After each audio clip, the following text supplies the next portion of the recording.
Marhaban ya Ramadan. Ayo ke Bistro Indonesia, berbuka bersama bareng keluarga. Nikmati berbuka puasa bersama kami di Bistro Indonesia. Bistro Indonesia memiliki resto yang luas, bersih, dan nyaman. Ada live musik setiap hari selama Ramadan. Nikmati juga pondok resto bertema outdoor. Juga banyak spot berfoto yang menarik. Dilengkapi juga area resto rumput sintetis bertema outdoor. Tersedia juga ruangan full AC untuk 20-70 orang. Nikmati bermacam wahana permainan sambil menunggu berbuka puasa tiba. Bermain sepeda listrik, juga playground gratis. Ada permainan mandi bola untuk buah hati Anda. Wisata berkuda, Bistro Indonesia. Ayo ke Bistro Indonesia bareng keluarga untuk berbuka puasa.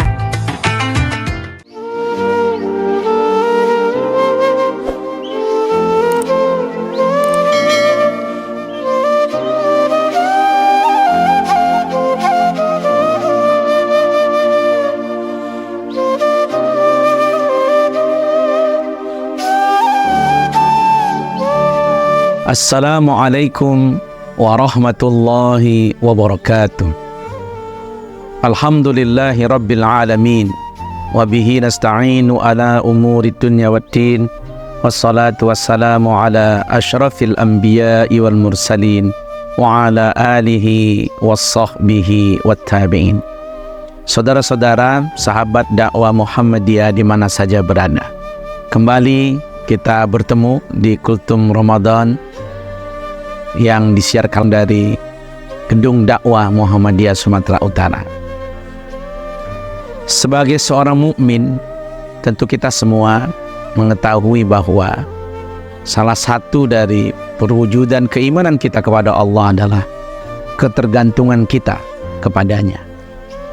Dan ini ditampakkan dari setiap doa-doa yang kita mintakan kepada Allah, di mana dalam doa-doa itu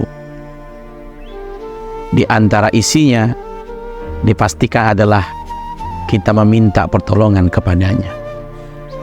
Tidak sedikit banyak orang yang terkadang pesimis ketika menanti doa yang tak kunjung mendapatkan pengabulan dari Allah Subhanahu wa ta'ala.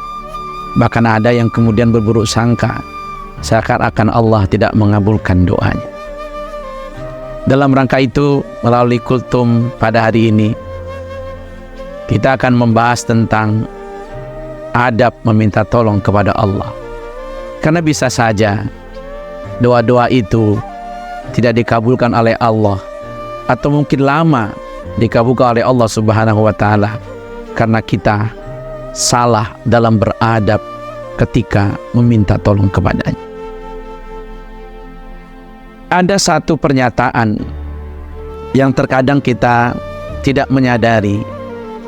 Pernyataan itu selalu kita sampaikan bahkan ketika kita menghadap Allah Subhanahu wa ta'ala dalam setiap solat-solat yang kita kerjakan. Di antara pernyataan itu adalah apa yang kita nyatakan di surah Al-Fatihah sebagai salah satu surat yang wajib kita baca setiap kali kita menunaikan sholat, yaitu iyyaka na'budu wa iyyaka nasta'in. Hanya kepadamu ya Allah kami menyembah, hanya kepadamu kami meminta pertolongan. Tidak sedikit orang menganggap ucapan atau pernyataan ini biasa-biasa saja, padahal pernyataan yang selalu kita ucapkan ini sesungguhnya memberikan penegasan dan peringatan kepada kita betapa pentingnya kita menjaga adab dalam meminta tolong kepada Allah. Ayat tadi artinya hanya kepadamu kami menyembah dan hanya kepadamu lah kami meminta. Perhatikan susunan dalam pernyataan ini. Allah mendahulukan kata menyembah sebelum meminta. Para mufasir menjelaskan bahwa di antara makna yang terkandung dalam ayat tadi adalah bahwa sebelum kita meminta tolong kepada Allah, hendaknya kita lebih dahulu menunjukkan pengabdian atau penyembahan kita kepada Allah. Ada rahasia takdim dan takhir dalam kaidah tafsir. Kenapa Allah mendahulukan penyembahan? Kenapa pernyataan itu diawali dengan hanya kepadamu kami menyembah dan hanya kepadamu kami meminta tolong? Bukan hanya kepadamu kami minta tolong dan hanya kepadamu kami menyembah. Para ulama menjelaskan, ketika kita menyatakan hanya kepadamu ya Allah kami menyembah, di situ sebetulnya kita ingin menunjukkan sebuah adab. Apa bukti bahwa kita menyembah kepada Allah? Maka kalau kita ingin doa-doa kita dikabulkan, buktikan. Apa bukti kita menyembah kepada Allah? Tentu diantaranya kita tidak meninggalkan sholat, mengerjakan perintah-perintah Allah yang lain. Baru setelah kita membuktikan pengabdian kita, membuktikan penyembahan kita sebagai seorang hamba, di situ baru kita meminta kepada Allah. Hanya kepadamu ya Allah kami minta tolong. Dua pernyataan ini sebenarnya meminta bukti dari kita. Ketika seorang hamba dalam sholatnya menyatakan hanya kepadamu ya Allah kami menyembah, maka sesungguhnya Allah minta pembuktian. Apa buktinya engkau menyembah? Maka ucapan itu harus kita ikuti dengan upaya kita meningkatkan pengabdian kita kepada Allah Subhanahu wa Ta'ala dengan melakukan ibadah-ibadah kepadanya. Baru kemudian ketika kita menyatakan hanya kepadamu ya Allah kami meminta pertolongan, maka adabnya adalah apa bukti kau minta tolong kepada Allah? Buktinya ketika kita sungguh-sungguh dalam meminta. Dan wujud dari kesungguhan itu adalah bahwa kita melakukan usaha agar apa yang kita minta itu dikabulkan oleh Allah Subhanahu wa Ta'ala. Karena ketika Allah mengabulkan doa-doa hambanya, sahabat dakwah sekalian, Dia tidak serta-merta memberikan apa yang kita minta, tapi Allah akan memberikan jalan-jalan menuju apa yang kita harapkan dari permohonan kita itu.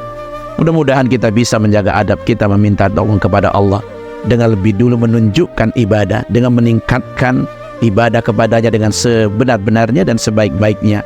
Baru kemudian kita buktikan bahwa kita sungguh-sungguh meminta kepadanya dari apa yang kita harapkan dengan melakukan segala upaya, segala usaha untuk mendapatkan apa yang kita minta itu sesuai dengan petunjuk yang disampaikan kepada kita. Mudah-mudahan adab meminta tolong ini bisa kita jaga dan Allah mengabulkan setiap doa dan permintaan kita kepadanya. Nasrun minallahi wa fathun qarib. Wa basyiril mu'minin. Wassalamualaikum warahmatullahi wabarakatuh.